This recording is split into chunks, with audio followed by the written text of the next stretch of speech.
Exclusive આ દ્રશ્યો જોઈ રહ્યા છો જ્યાં અમિત શાહ પહોંચ્યા છે ગાંધીનગર લોકસભા બેઠક પરથી તેઓ પોતાનું નામાંકન નોંધાવશે, ઉમેદવારી ફોર્મ ભરશે। અમિત શાહની સાથે મુખ્યમંત્રી ભૂપેન્દ્ર પટેલ પણ ઉપસ્થિત છે। આપ આ દ્રશ્યો જોઈ રહ્યા છો જ્યાં કેન્દ્રીય ગૃહમંત્રી અમિત શાહ ગાંધીનગર લોકસભા બેઠક પરથી પોતાનું નામાંકન નોંધાવવા માટે પહોંચી ચૂક્યા છે અને તેમનું સ્વાગત કરતા મુખ્યમંત્રી ભૂપેન્દ્ર પટેલ તેમજ ભૂપેન્દ્રસિંહ ચુડાસમા સહિત અન્ય મહાનુભાવો પણ અહીંયા ઉપસ્થિત છે અને આ તમામ મહાનુભાવોની ઉપસ્થિતિમાં ગૃહમંત્રી અમિત શાહ જે નામાંકન નોંધાવશે। વધુ માહિતી સાથે સંવાદદાતા અર્પણ ત્યાંથી લાઈવ જોડાઈ ગયા છે, સીધા એમની પાસે જઈશું। અમિત શાહ અર્પણ ત્યાં પહોંચી ચૂક્યા છે, કેટલા વાગે તેઓ ફોર્મ ભરવાના છે, કોણ કોણ ત્યાં હાજર છે, કયા પ્રકારનો માહોલ, કેવા પ્રકારનું શક્તિ પ્રદર્શન?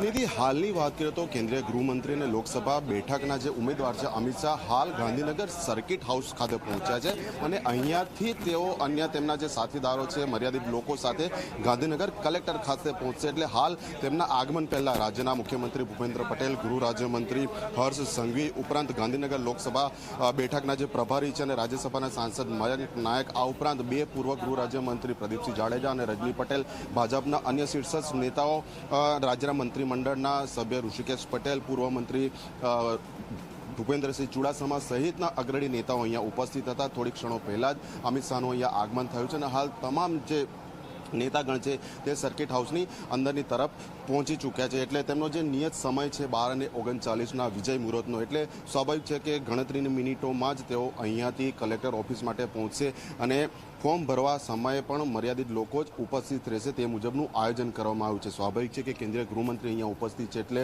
ચુસ્ત પોલીસ બંદોબસ્ત ગોઠવવામાં આવ્યો છે। પોલીસના ઉચ્ચ અધિકારીઓ સતત અહીંયા ખડે પગે છે અને પોલીસ કર્મચારીઓ બહાર સુધી તૈનાત છે। જ્યાં તેઓ ફોર્મ ભરવાના છે ત્યાં પણ એટલા જ મોટા પ્રમાણમાં બંદોબસ્ત કરવામાં આવ્યો છે। એટલે સૂચક બેઠક આ માનવામાં આવી રહી છે અમિત શાહના ફોર્મ ભરતા પહેલા, કારણ કે જે પ્રમાણેનું રાજકીય માહોલ હાલમાં રાજ્યમાં છે અને ખાસ કરીને પુરુષોત્તમ રૂપાલાની જે ટિપ્પણી અને તે બાદ ક્ષત્રિયોનો જે રોષ છે એટલે તેને સંબંધિત પણ ચર્ચા અહીંયા ક્યાંક થઈ શકે છે। જે પ્રમાણેના આગેવાનો અહીંયા ઉપસ્થિત છે, ક્ષત્રિય નેતાઓની વાત કરીએ તો પ્રદીપસિંહ જાડેજા ઉપસ્થિત છે અને ભૂપેન્દ્રસિંહ ચુડાસમા ઉપસ્થિત છે। એટલે અમિત શાહ તરફથી ક્યાંક આ મામલે કોઈ માર્ગદર્શન મળી શકે છે, જરૂરી રણનીતિ ઉપર ચર્ચા થઈ શકે છે, જેથી કરીને આગામી દિવસમાં આ જે હાલનો વિરોધ વંટોળ તેનું ઓછામાં ઓછું નુકસાન ભાજપને થાય તે માટેની કોઈ ચર્ચા થઈ શકે છે તેવું હાલ વર્તમાન પરિસ્થિતિ પરથી લાગી રહ્યું છે। જી બિલકુલથી અર્પણ જોડાયેલા રાજુ ફરીથી આપની પાસે આવીએ છીએ તો દ્રશ્યો આપે જોયા, અત્યારે હાલ કેન્દ્રીય ગૃહમંત્રી અમિત શાહ જેઓ ગુજરાતમાં છે પોતાનું નામાંકન તેઓ 12:39 કલાકે એટલે કે વિજય મુહૂર્તમાં ભરવાના છે।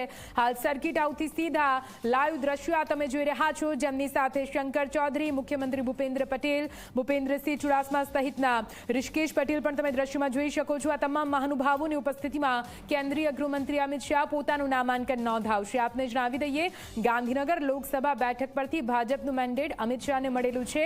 અમિત શાહ ઉમેદવારી ફોર્મ આજે 12:39 કલાકે નોંધાવશે। ગાંધીનગર લોકસભા બેઠક પરથી ભાજપના ઉમેદવાર તરીકે અમિત શાહ પોતાનું નામાંકન નોંધાવશે। આ તે પહેલાના આ દ્રશ્યો તમે જોઈ રહ્યા છો, જેવી રીતે ગઈકાલે પણ જંગી રેલી અને સભાને સંબોધન કરતી વખતે પણ અમિત શાહે 400 કે પારની એક રીતે વિશ્વાસ વ્યક્ત કર્યો હતો।